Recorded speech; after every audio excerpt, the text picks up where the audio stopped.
نماز میں صرف فرض پڑھے اور سنتیں نہ پڑھے،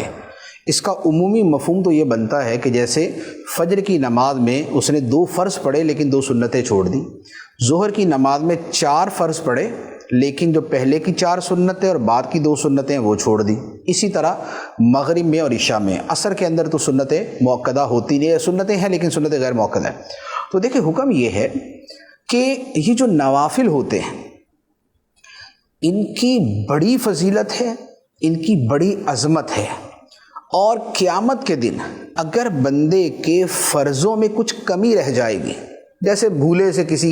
آدمی نے بے وضو نماز پڑھ لی تھی، اس کو نہیں پتہ چلا، یا ناقص انداز کے اندر اس نے فرض پڑھے تھے، تو اللہ تعالیٰ ان سنتوں اور نوافل کے ذریعے اس کے فرضوں کی کمی پوری فرمائے گا۔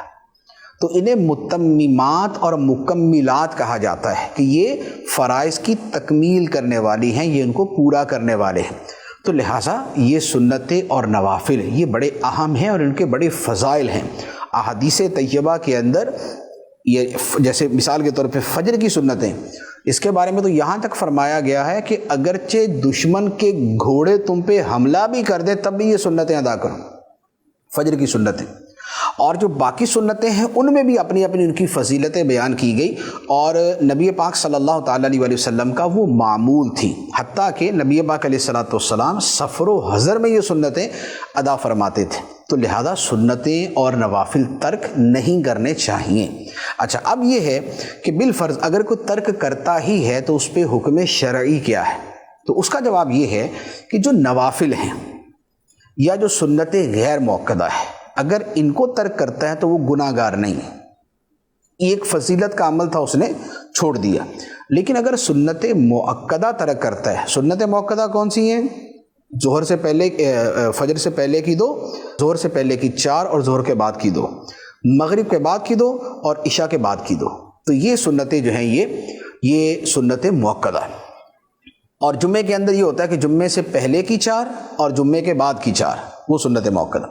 تو اب اگر جو سنت مؤکدہ کا تارک ہے تو اس کے بارے میں حکم یہ ہے کہ اگر وہ ایک آدھ مرتبہ کبھی کبھار چھوڑ دی تو اس پر گناہ نہیں ہے۔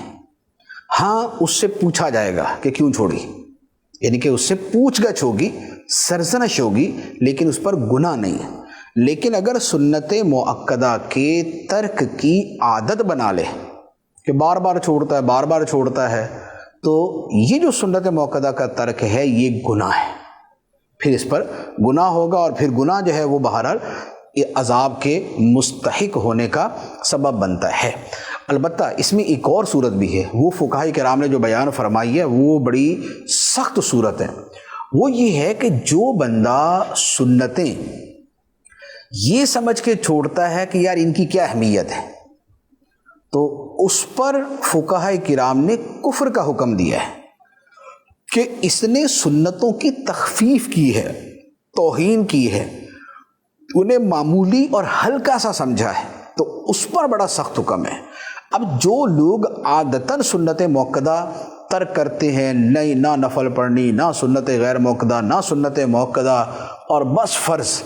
تو جو بالکل ہی ایسا معمول بنا لے تو ان کے بارے میں بڑا اندیشہ ہے کہ کہیں یہی وہ ہلکے پن والا اور یہ اس طرح کا ان کے دل کے اندر معنی و مفہوم نہ ہو کہ جس کے اوپر اتنا سخت حکم لگتا ہے۔ تو لہذا سنت ترک نہیں کرنی چاہیے، بلکہ یہ جو 12 سنتیں مؤکدہ ہیں